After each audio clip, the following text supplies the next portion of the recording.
क्या आपने कभी सोचा है कि हनुमान जी जैसे अद्भुत वीर, जिनका मन केवल श्री राम की सेवा में लगा था, क्या कभी उनका विवाह भी हुआ था? और अगर हुआ तो किससे, कैसे और क्यों? यही प्रश्न एक बार स्वर्ग लोक में भी उठा। देवता आपस में चर्चा कर रहे थे। इतनी शक्ति, इतना तेज, इतना संयम, क्या इसका कोई दिव्य मिलन भी हुआ होगा? ये सवाल इंद्रदेव तक पहुंच गया और उन्होंने हनुमान जी को बुलाकर पूछा, वैराग्य के सागर, क्या आप विवाह करेंगे? हनुमान जी शांत मुस्कान के साथ बोले, प्रभु, मेरा जीवन तो श्री राम की भक्ति और सेवा के लिए है।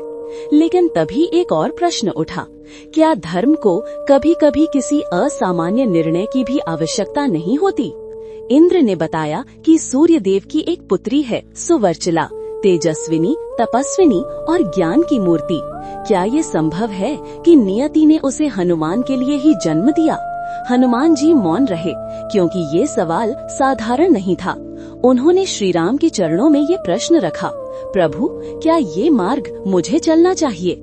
राम मुस्कुराए और बोले, हनुमान, ये विवाह तुम्हारी राह नहीं बदलेगा।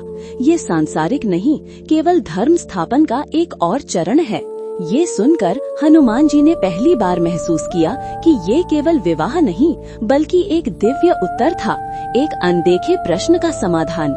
सूर्य लोक में भव्य समारोह हुआ। देवता उत्सुक थे। क्या ये शक्तियों का संगम है? क्या ये तप और संयम का मिलन है?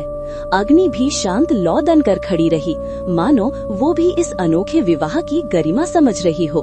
हनुमान और सुवर्चला ने प्रण लिया कि वे साथ रहकर नहीं, बल्कि अपने अपने तप से धर्म की सेवा करेंगे। और यही अंतिम प्रश्न जन्म लेता है, तो क्या हनुमान जी विवाहित थे? उत्तर है हाँ। तो क्या वे अब भी नित्य ब्रह्मचारी हैं? उत्तर हाँ, क्योंकि ये विवाह प्रेम या परिवार के लिए नहीं था। ये एक संदेश था कि जब जीवन धर्म को समर्पित हो जाता है, तो हर निर्णय, चाहे कितना ही असामान्य क्यों न हो, ब्रह्मचर्य को भी भंग नहीं करता और कर्तव्य को भी नहीं बदलता। और इसी प्रकार ये कथा हमें सिखाती है कि कभी कभी प्रश्न ही कहानी होते हैं और उनके उत्तर स्वयं भगवान लिखते हैं।